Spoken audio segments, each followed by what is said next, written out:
गुजरा के सभी सम्मानित बुजुर्गों, नौजवान साथियों, सबसे पहले हाथ जोड़कर प्रणाम। दूसरा, मैं आपको एक बात बताऊंगा कि सबसे महत्वपूर्ण है ये देखना, ये चेक करना कि बात जो हम करने जा रहे हैं वो आपकी है कि हमारी है। अगर हमारी है तो आपको पार्टिसिपेट करने की जरूरत नहीं, लेकिन अगर बात आपकी है तो आपकी भागीदारी की जरूरत पड़ेगी। आपको यह मालूम पड़ेगा कि आपके गांव में जब कोई व्यक्ति बाहर से आया है बात कहने के लिए, तो वो क्यों आया है। ज्यादातर बाहर से कोई व्यक्ति आता है तो दो चार उसके मकसद होते हैं। या तो कोई बीमा बेचने वाला आता है, कोई सामान बेचने वाला, आखिर में किसी कमेटी का मेंबर बना के वो आपको जाता है, या कोई पॉलिटिकल आदमी होता है जो वोट मांग के जाता है। ऐसा ही होता है ना, है ना। ज्यादातर आदमी ऐसा होता है कि वो आपको शॉर्ट टर्म थोड़े समय के लाभ गिना के जाता है और फिर हम लोगों को इस व्यवस्था के अंदर ही शामिल करके आगे निकलता है। लेकिन आज की जो बातचीत है ये सीधे सीधे इस बात के ऊपर निर्भर करेगी, यानी ये इस बात के ऊपर निर्भर है कि आपके बच्चों को कैसा जीवन मिलने वाला है भविष्य में। इस गांव गुजरा में आप रात को 9-10 बजे तक बैठे हो तो इतना तो मैं समझ सकता हूं कि आपको बात समझ में आ गई तो आप इसके ऊपर काम भी कर सकते हो। लेकिन बात समझाने का एक प्रोसेस है कि उसमें समय लगता है। अगर आपको कोई बात बहकाने वाली कहनी हो तो जल्दी जल्दी कही जा सकती है, और समझाने वाली बात तो फिर डिटेल में जाके समझानी पड़ेगी। तो इसलिए जितनी बात हम करेंगे यदि उतनी बात समझ में आती है तो उससे आगे की बातों के लिए आप अपने प्रधान जी से, अपने सरपंच साहब से संपर्क कर सकते हैं। वो आपको बता देंगे कि भाई असल में मैं यहां क्यों आया था और इस व्यवस्था में आपके बच्चों के लिए रास्ता किधर लेकर के जाएगा, ये किधर जाएगा। मैं अपने बारे में थोड़ा बताता हूं। मेरा नाम देवेंद्र बल्हारा है और मैं हरियाणा के गांव करनाल का मूल निवासी हूं। गांव फफड़ाना है मेरा, मतलब करनाल जिले का गांव फफड़ाना।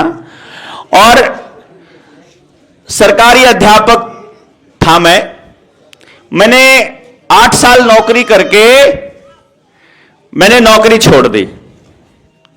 नौकरी मैंने क्यों छोड़ी?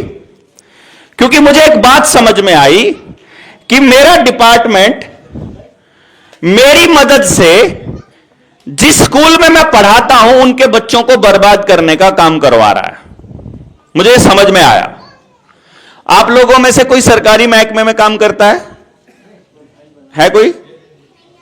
कोई हाथ खड़ा करिएगा जो है अगर सरकारी डिपार्टमेंट में काम करता है। अभी तत्काल में आप में से कोई नहीं है।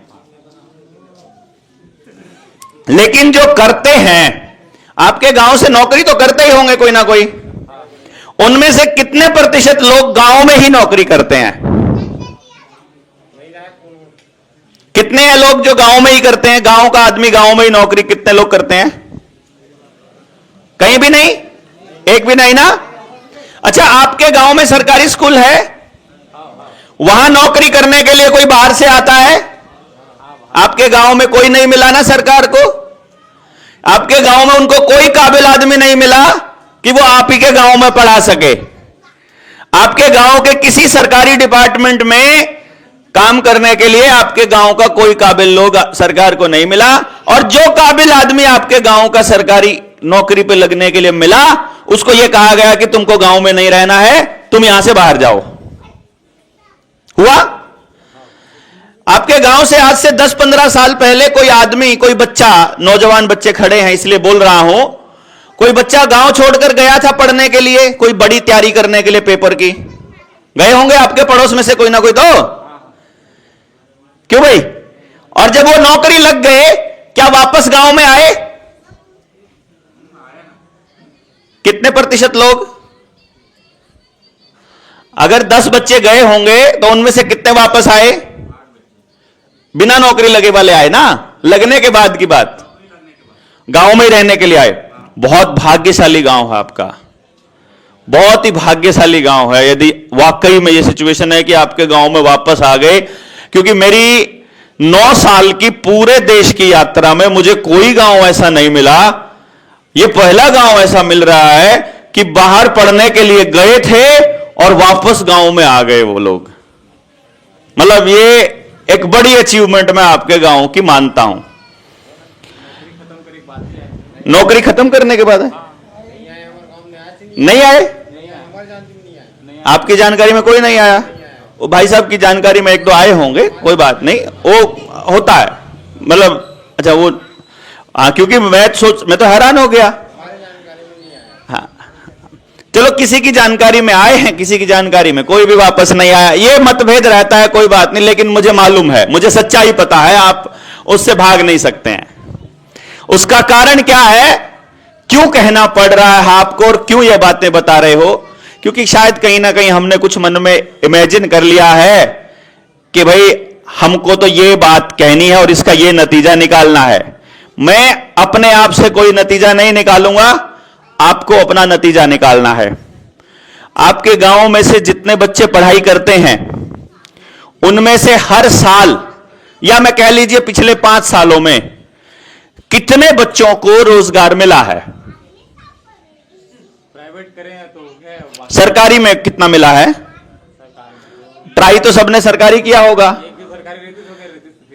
पूरे साल में मेरे गांव में से कोई बच्चे को सरकारी नौकरी नहीं मिली है। पिछले साल भी नहीं मिली है, 5 साल में कोई 2-4 बच्चों को मिली होगी तो बात अलग है। 10 साल में भी नहीं मिले। चलो ये बात है कि इनके गांव में 10 साल में भी नहीं मिली।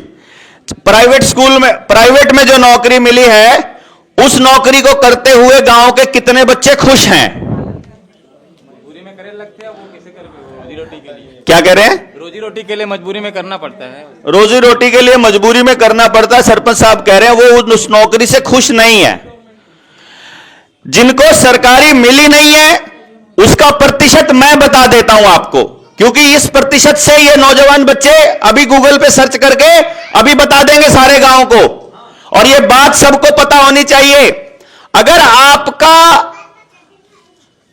मैं, राजधानी है यहां तो छत्तीसगढ़ की रायपुर, रायपुर राजधानी के नजदीक आप रहने वाले लोग हो, यहां से तो आधा पौने घंटे का रास्ता है रायपुर का।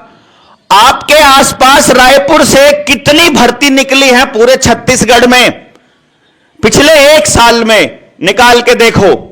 और कितने बच्चों ने उसमें फॉर्म भरा है, कितने बच्चों ने फार्म भरा उसके लिए, वो निकाल के देखो। और प्रतिशत निकालना आता हो तो जितने बच्चों का सिलेक्शन हुआ है उसका प्रतिशत निकलेगा 0.01% से भी कम।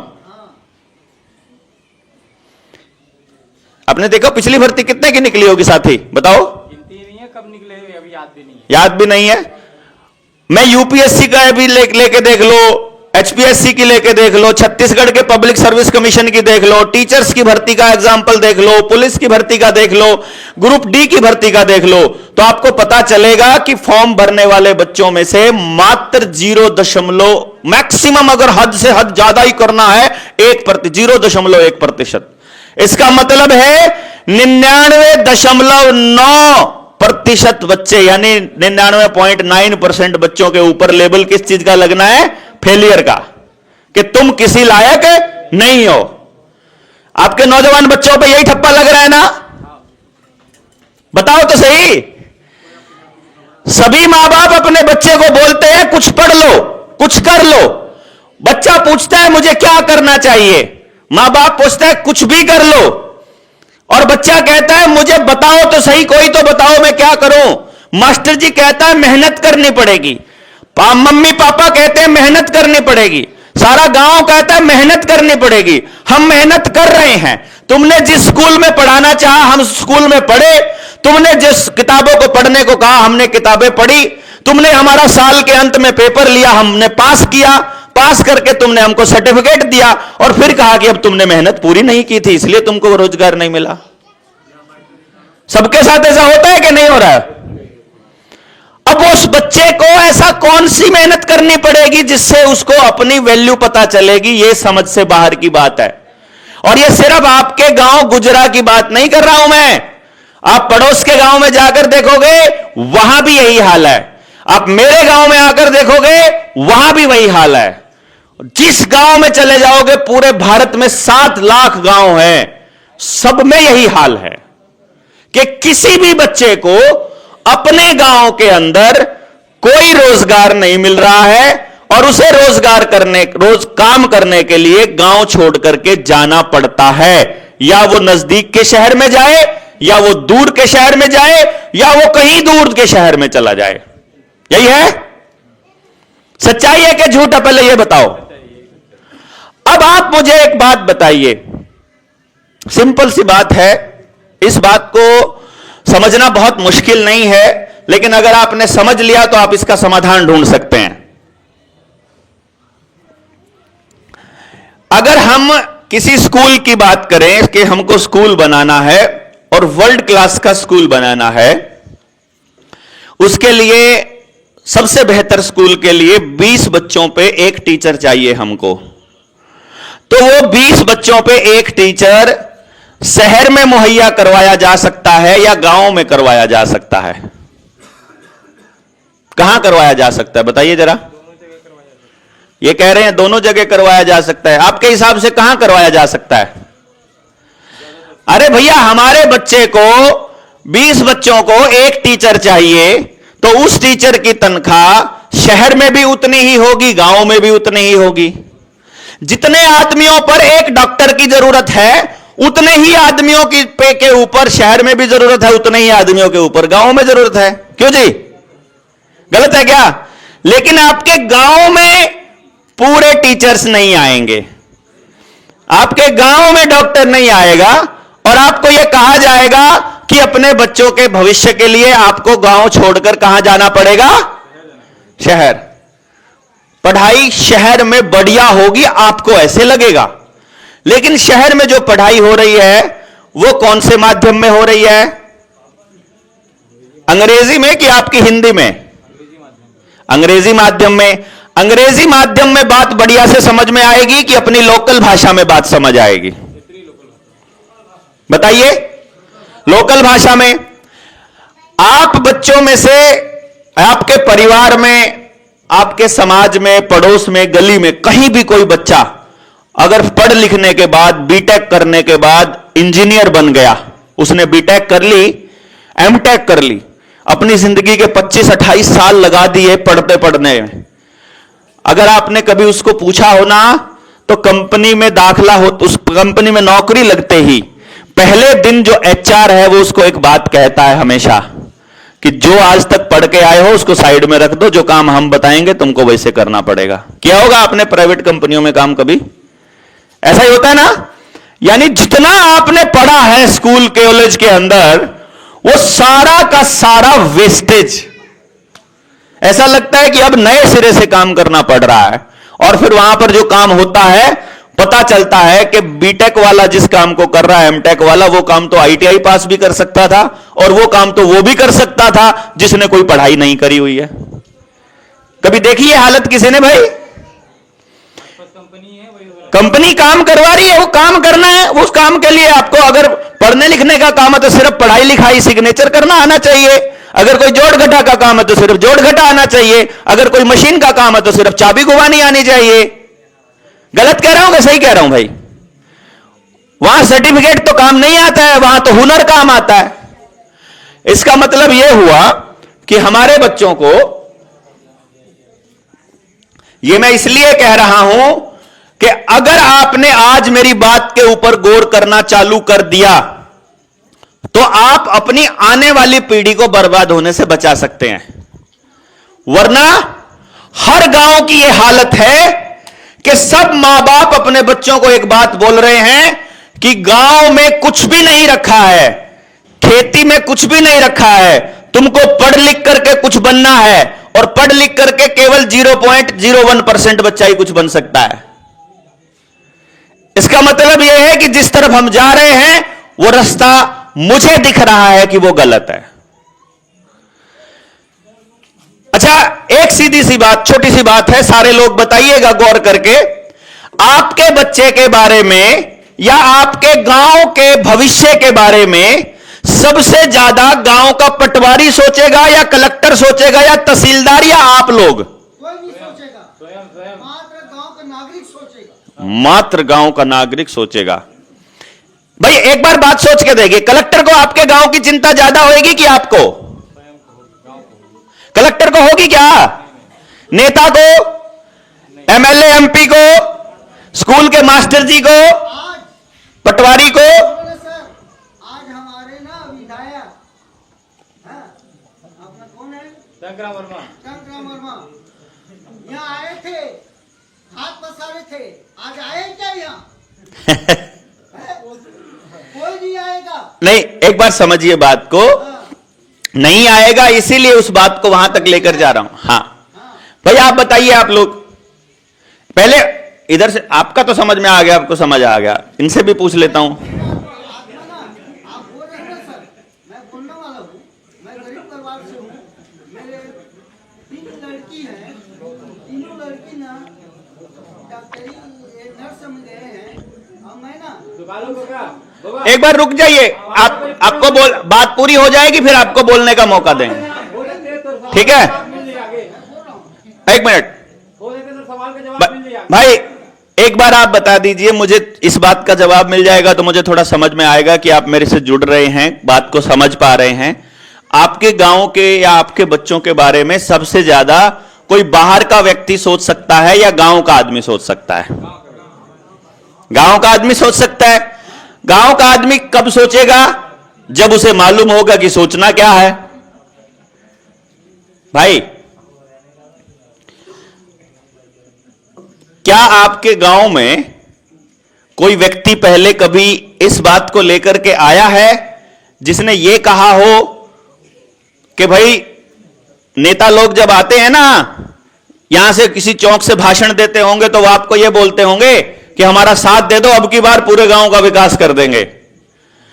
लेकिन आपको यह बात कोई भी कहने नहीं आएगा कि इस गांव का कोई बाहर का आदमी विकास नहीं कर सकता। यह सिर्फ वही आदमी कर सकता है जिसको अपने पीछे कोई आदमी नहीं लगाना है। मैं ये बात आपको इसलिए कह पा रहा हूं क्योंकि अपने गांव गांव जाने की, पूरे भारत में घूमने की अपने 9 साल की इस यात्रा में और 20 साल के सामाजिक जीवन से मैं ये निष्कर्ष निकाल के बैठा हूं कि बाहर का कोई व्यक्ति आपके गांव के विषय में सोचेगा ही नहीं।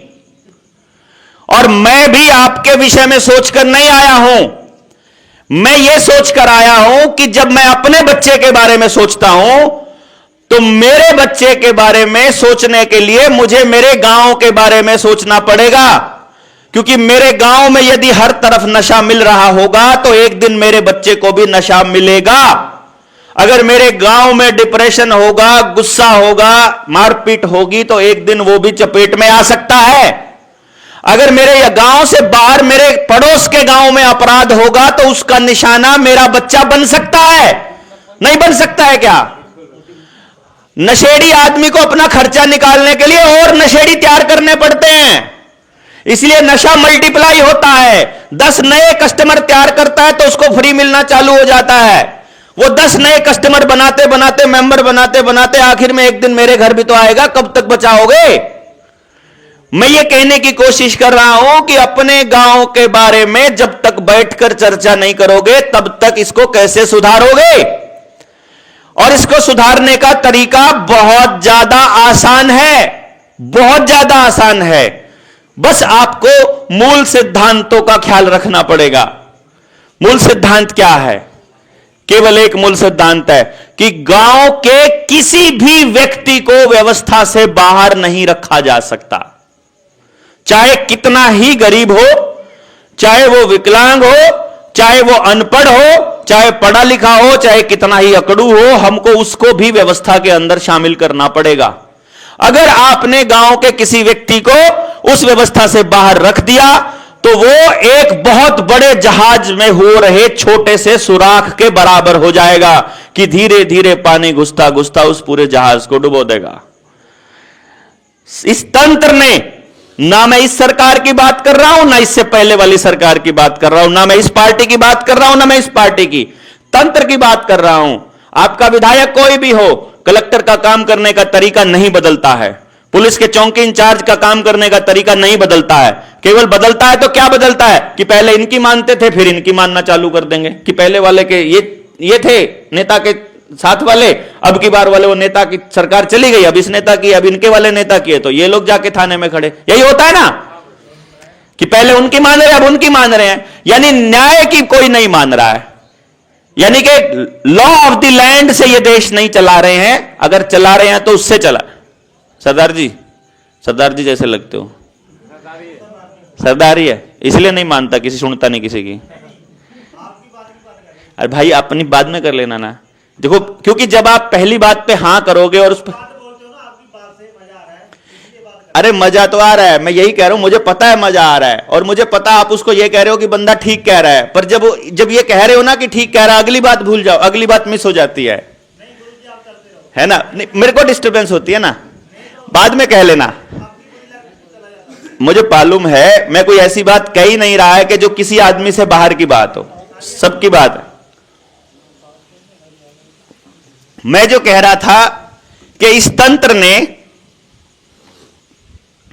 तंत्र ने यह व्यवस्था बनाई है बहुत शानदार तरीके से कि व्यक्ति यह मानता रहे कि मेरी किस्मत खराब है या मेरा तंत्र साथ नहीं दे पा रहा, और उसे लगे कि सिर्फ मैं ही पीछे हूं, बाकी सारी दुनिया आगे निकल गई है।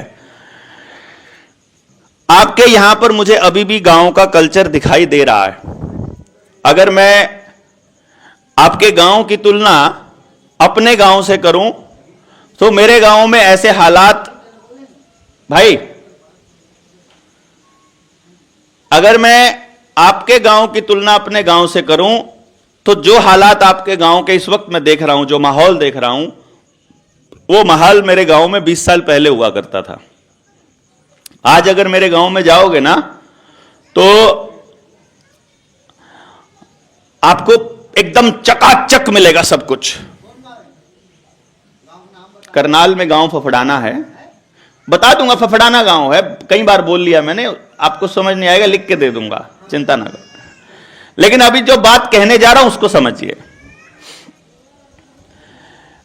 वहां जो बाहर से देखने वाला आदमी जाएगा ना तो एकदम देखेगा कि क्या गांव विकास किया है। और थोड़े दिन, 2-3 दिन पहले हम लोग झारखंड में थे, वहां हमारे सामने कुछ साथी आए, उन्होंने कहा हमारे गांव में आंदोलन चल रहा है, गांव वालों ने आंदोलन किया हुआ है कि बिजली नहीं तो वोट नहीं, मोबाइल का नेटवर्क नहीं तो वोट नहीं, और फलानी चीज नहीं तो वोट नहीं। तो कालू भाई बात पूरा होने दे यार, हम लोग काम ना एकदम मस्त है, सुनना बात तो पूरा होने दे पहले। आसन दे वाला का बात है, हम लोग का हो गया था ना, हम कोई झगड़ा लड़ाई मस्त खा पिया था। तो मैंने कहा कि भाई चल जाता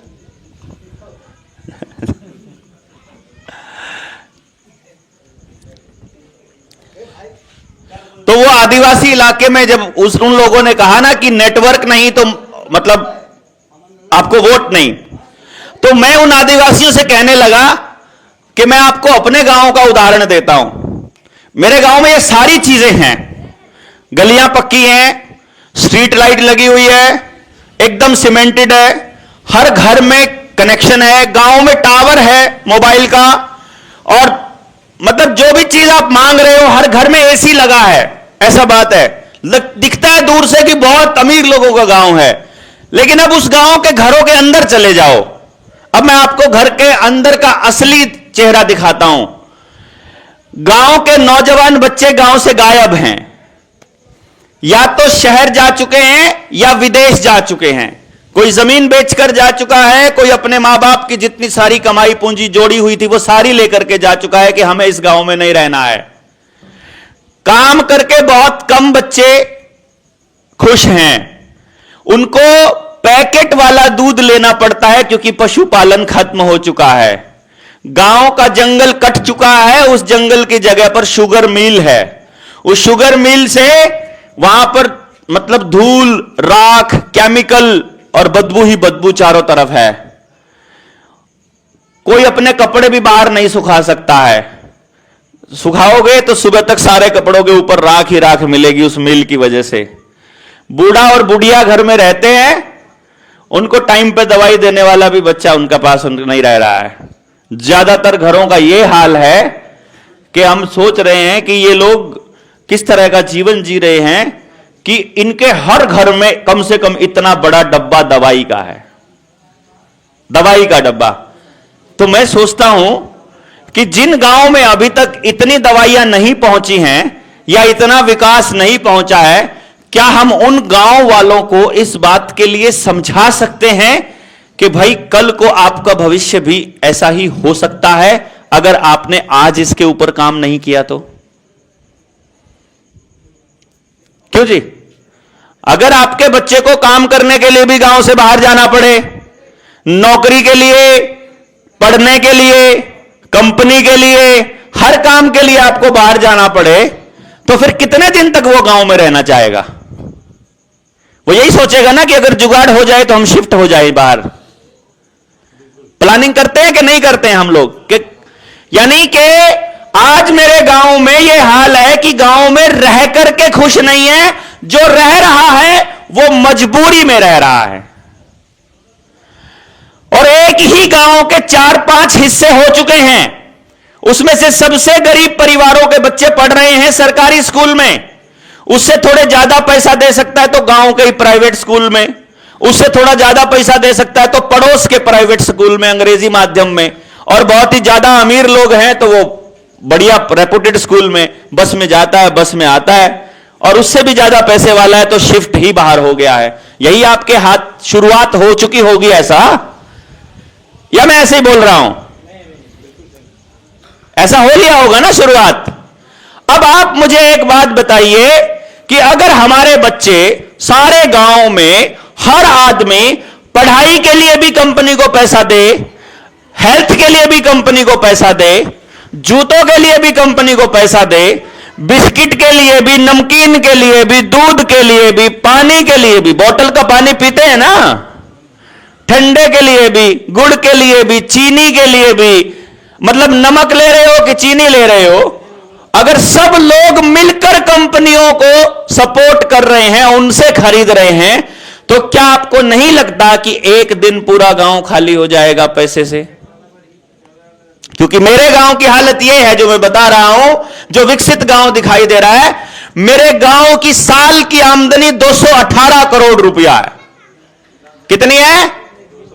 एक साल की। मैंने हर घर में जाकर के पता किया, यह बात मैं तब बोल रहा हूं। और मेरे एक साल का खर्चा मेरे गांव का 100 करोड़ रुपया। तो कितनी बचत होनी चाहिए पूरे गांव में? 118 करोड़ की बचत होनी चाहिए साल में, लेकिन 328 करोड़ का लोन है। यानी मेरे गांव का हर घर माइनस में है। और मैं पूरी गारंटी से कह सकता हूं कि आपके गांव गुजरा के हर घर की जमीन बैंकों के पास नीलाम होने के लिए तैयार खड़ी होगी, या फिर बैंकों के पास गिरवी जा चुकी होगी किसान क्रेडिट कार्ड के नाम पर। केसीसी बन गए हैं कि रहते हैं? बन गए हैं ना। इसका मतलब है कि आपकी 20 लाख की जमीन एकड़ की या 30 लाख की जमीन 1 लाख रुपए में गिरवी हो चुकी है। मैं गलत कह रहा हूं कि सही कह रहा हूं? जमीन आपकी गिरवी हो चुकी है। चलो कम से कम मैं ये मानता हूं ये गांव बहुत इस टाइम पे समृद्ध गांव की श्रेणी में दिख रहा है मुझे, तो मैं ये मान लूं कि आपके गांव में जो खेत में आप बीज डालते हैं वो तो गांव वालों के पास अपना ओरिजिनल होगा, वो तो कम से कम बाजार से नहीं लाना पड़ता होगा। उनको बोलने दो ना। हाँ जी, बाजार से लाते हो? कितने प्रतिशत लोग? कुछ लाते हैं, कुछ नहीं लाते। कितने लोगों के पास अपना देसी बीज होगा पुराना? नहीं, उल्टा बोल रहे हैं आप। बोल रहे हैं 95 के पास, वो कह रहे हैं किसी के पास नहीं। 95% लाना पड़ता है।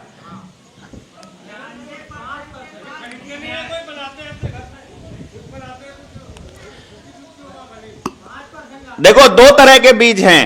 अगर आप बाजार से लेकर आए थे बीज और आपने खेत में बो दिया और उसी से बीज बना रहे हैं, वो तो कंपनी का ही है। क्योंकि जो आपके एग्रीमेंट्स हैं WTO के साथ, आने वाले टाइम में, अभी आपके ऊपर शिकंजा नहीं कसा गया है, आने वाले टाइम में यह हालत है कि अगर बीज का सबूत नहीं दे पाया किसान तो वो फसल नहीं बो पाएगा। तो अभी बीज कंपनी का आ रहा है, मैक्सिमम गांव के अंदर, ज्यादातर गांव में जो बीज है वो कंपनी का आता है, फर्टिलाइजर कंपनी का आता है। DAP यूरिया बाहर से आता है कि गांव का देसी खाद डालते हैं?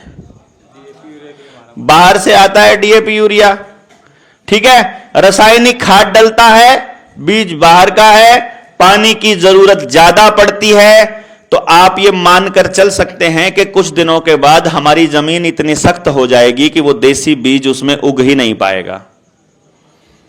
अभी हल बैल से खेती हो जाती है, बैल ही नहीं है, तो नए दूध कैसे होता है? पशु डॉक्टर से होता है या फिर नेचुरल तरीके से? या गांव में पशु ही नहीं है अभी? कई घरों में नहीं है, तो फिर आर्टिफिशियल इंसेमिनेशन से हो रहा है। आप जा सकते हैं, कोई दिक्कत नहीं। अच्छा ठीक है,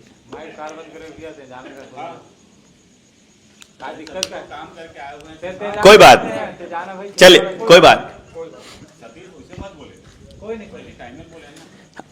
चलिए अब आप लोगों को सिर्फ एक बात बता दीजिए कि खेत का बीज हमारे पास यदि अपना नहीं है, हां जी, एक बार गांव वाले सोच के देखो, खेत का बीज हमारे पास अपना नहीं, पशुओं का बीज हमारे पास अपना नहीं, और आपके यहां कितनी हालत है IVF सेंटरों की मुझे नहीं पता, लेकिन मेरे करनाल जिले में एक साल में लगभग 1.5 लाख बच्चा IVF से पैदा हो रहा है, और सब के सब अपने बच्चों को पढ़ाई के लिए शहर में भेज रहे हैं, हेल्थ के लिए शहर में भेज रहे हैं, रोजगार के लिए शहर में भेज रहे हैं। इसका मतलब गांव का सारा धन इकट्ठा करके हम सब लोग मिलकर किसको समृद्ध बना रहे हैं? कंपनियों को और शहर को। अब जो काम मैं करने के लिए आपके बीच आया हूं, मैं आपके सामने एक विचार रख रहा हूं, यदि आपको लगता है कि इसके ऊपर काम किया जाना चाहिए तो उसके बाद आप में से जिन लोगों को यह बात समझ में आती है अगले कदम पर बढ़ा जा सकता है। विचार यह है कि क्या ऐसा हम लोग बैठकर चर्चा करके ऐसा इंतजाम कर सकते हैं कि गांव में एक व्यक्ति या एक परिवार की जरूरत का सामान हम सब लोग किसी भी तरह से इस तरह बना लें कि गांव का पैसा गांव में ही रहे? पॉसिबल है? जैसे पढ़ाई की बात करते हैं, हम बच्चों को जो पढ़ाना चाहते हैं, कंपनी बढ़िया पढ़ाएगी अपने हिसाब से या गांव बढ़िया पढ़ाएगा अपने हिसाब से? आप बताइए। अगर सिलेबस कंपनी तैयार करेगी तो वो अपने फायदे के लिए करेगी कि गांव के फायदे के लिए करेगी? और गांव तैयार करेगा तो गांव अपने फायदे के लिए करेगा। तो यदि बच्चे को गांव के लिए तैयार करना है तो पढ़ाई का सिलेबस गांव को बनाना पड़ेगा, क्यों जी? और अगर गांव के ही बच्चे पढ़ाने वाले हो, मैं ये कहने की जरूरत इसलिए कर पा रहा हूं, इसकी हिम्मत मेरी इसलिए आ पा रही है क्योंकि मैंने एक रिसर्च की है, यदि आप लोगों को इसके अंदर इंटरेस्ट हो तो, जिसका फायदा पूरे गांव को मिल सकता है। रिसर्च ये है कि जैसे ये बच्चा आपकी गोदी में है, इसकी उम्र कितनी है गुड़िया की? 6 साल। अब ये 6 साल का बच्चा परफेक्ट है, अभी तक ये दुनिया की कोई करप्शन, दुनिया की गंदगी से इसको कुछ मालूम नहीं है। जितनी गंदगी इसके दिमाग में गई होगी वो कार्टून के जरिए और टीवी के जरिए, मोबाइल के जरिए गई होगी तो बात अलग है। अगर ये इससे बचा हुआ है तो केवल परिवार का दिया हुआ ज्ञान और संस्कार इसके पास है। इस बच्चे को जीवन में क्या करना चाहिए, यह बात पता करने की जिम्मेदारी इसके परिवार, इसके समाज, इसके टीचर्स की है या इस बच्चे की है? पहले यह बताओ